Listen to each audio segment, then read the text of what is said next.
All right, everyone, as we jump into our last lectures of the quarter, week 10, I want to take you into three different lectures. And these are more forward-looking lectures. These are really sharing some of the work that we're doing in young adult ministry research and anticipating where things are going and what we can do to perhaps resource and encourage a more generative conversation when it comes to young adult ministry. We hope that these are courageous steps for us, but also courageous steps for those that are interested in this conversation as well. So let me share my screen and we'll do the first lecture. I want to talk about this idea, first of all, of a young adult ministry landscape. Now, what's interesting, and you've heard me share and muse on this a bit over the 10 weeks, is young adult ministry is a little less defined, a lot less defined than, say, youth ministry for that matter. In youth ministry, you have a lot of curriculum, you have a lot of programs, you have a lot of history, you have a lot of networks that you can tap into to grow your sense of youth ministry and find support there.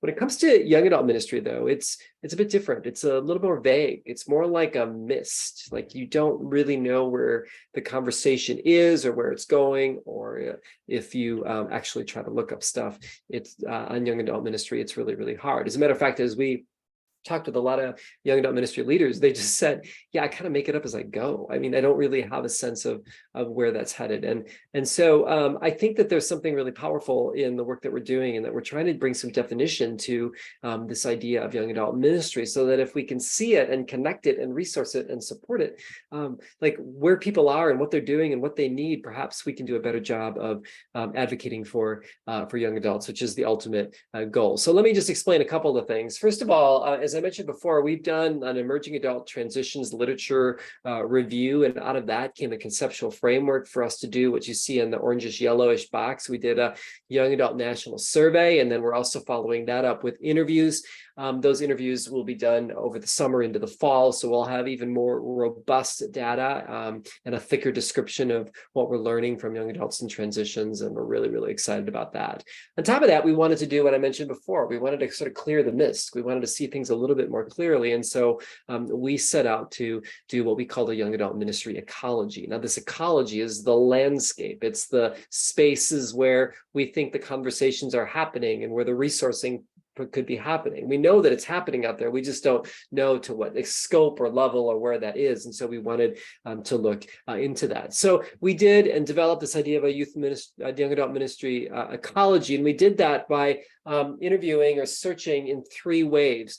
The first wave came from our young adult leadership survey. And this survey was one where we really just try to look at our constituencies, our email lists, and our own demographics that of churches and leaders that have interacted with us at FYI. And out of that, we found 92 people that said that they worked with young adult ministry. And then we asked them, of these 92, we said, who do you go to? Like, what resources do you tap into to do young adult ministry for yourself? And they responded to that, and we found out that these 92 people gave us 79 unique ministry resources that they choose to tap into. I'll explain more what those actually are in a little bit. Then we did it again with a second wave, and this was another ministry resource survey that we did through the Fuller Youth Institute. This was a broader survey than just young adult ministry, but from there we were able to ask some questions about young adult ministry, and asked again the question, where do you go to for resources? And here we had a total of about 49 that came up, but 26 of those 49 overlapped with the first wave. So we added 23 unique resourcing entities to our project. And then what we did is our research team scoured the web. We looked for ministries that we thought resourced young adults, not so much just on a congregational level. So this doesn't include like young adult ministries at First Baptist Church in Saginaw, Michigan, or anything like that. This was much more about like ministries that had a broader scope. They were resourcing not only their own ministry, but something broader than that. And so again, we found about 79 ministries that did this at some sort of level. So the total unique ministries that we came up with was about 178 ministries or resources that that we found that seemed to be ones that either people identified as, I go to this place, this site, this resource to help me with my young adult ministry, or ones that self-identified as saying, we resource people who are young adults or in young adult ministry. And so we came up with this 178 entities, resources, whatever you want to call them. Now, what's interesting is we said, okay, well, that's really great. I mean, it's good to know that those are out there, but do they talk to each other, or how do they talk to each other, or what do they focus on? And here's what we found is that we wanted to look more closely at the type of work that they did. Now, this is sort of at a this isn't at a deep dive level. This is more at like a shallow to maybe like approaching mid-level, where we began to dig into each of these resources or ministries, asking ourselves, well, what do they do? What do they talk about? What do their resources point to? What are the topics that they covered? And then what we did is as we looked at that, we tried to match what they did with the 7 transitions that we mentioned and I talked with you about before. We wanted to see was there any commonality to the transitions that we see that are important to the resourcing that's happening out there, right? And here's what we discovered, that the transitions addressed by these influential ministries or resources were religious and spiritual transitions, relational transitions, and vocational transitions, okay? So those 3 were covered.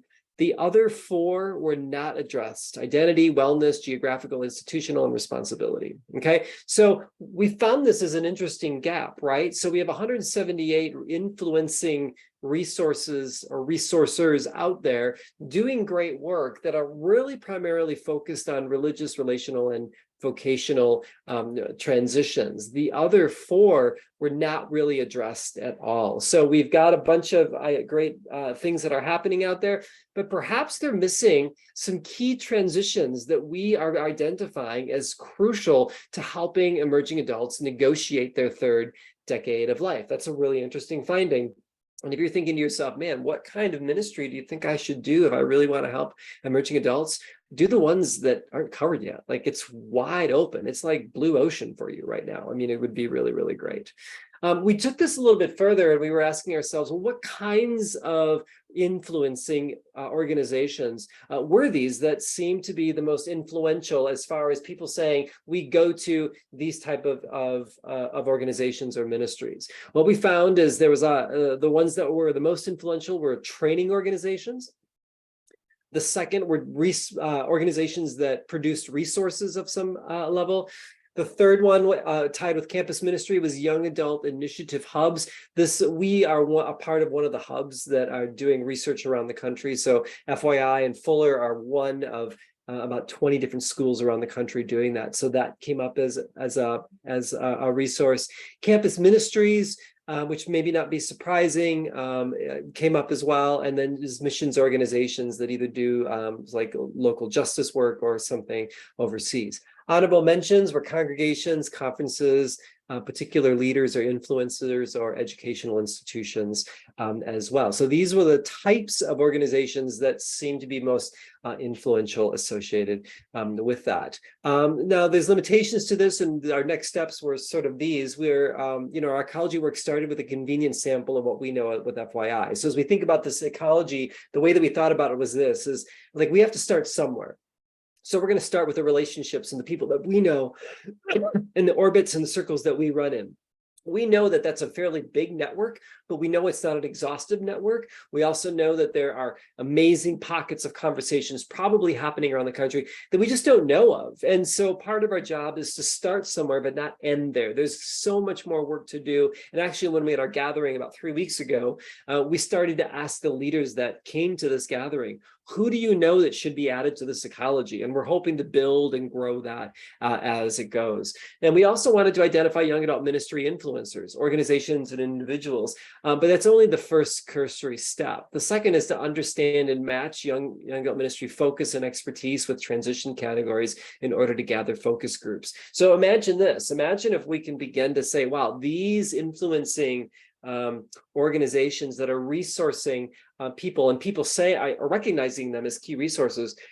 Let's say that they're working on a religious spiritual transition. What if we connected them with other influencing entities that are doing the same thing, and we got them together and started to talk about the work that they're doing? might that turn into a generative conversation where new resources may pop out of that? Or what if we were to look at some of the maybe the less popular transitions, and we got and we found some organizations or people or that were doing work on that, and we got them together and we started to build resourcing out of those transitions. What can begin to happen is we can match a need with resourcing, and now I feel like we're doing something that's pretty cool, right? Isn't that great? It's pretty cool. So anyway, with that in mind, I just wanted to leave you with these questions to think about. Like, what networks do you know locally, regionally, or nationally? If you know of any and you want to shoot them our way, I'd be more than happy to take your insights on that, because you're helping us build this ecology. Who might be your own conversation partners after this class? Like, as you think about going back and thinking about young adult ministry in a different sort of way, like, remember the sociological imagination that I talked about way in the beginning of like the quarter, way back then? You remember that? Who are the people in your community that you feel like would be a great conversation partners to talk about young adult ministry, about ways to continue to nurture this new perspective that you have because of this class? I think that would be a really great application following up this class. And then a hint here is this: just because our class ends doesn't mean that the conversations with each other need to stop either. Like, you can still talk to each other. I bet you there's a few of you that like really resonated with each other. You've been talking about your ministries. You've had these deep conversations. You've summarized each other's work. Now, since the class is over, you don't have to like stop talking. Like, keep the conversation going. That's part of what seminary is about, is for you all to connect with each other. And I hope that you will do that. So I wanted to share this ecology with you and where it's going, and I wanted to invite you into this conversation to please send me ideas that you have, and we'll keep you posted along the way.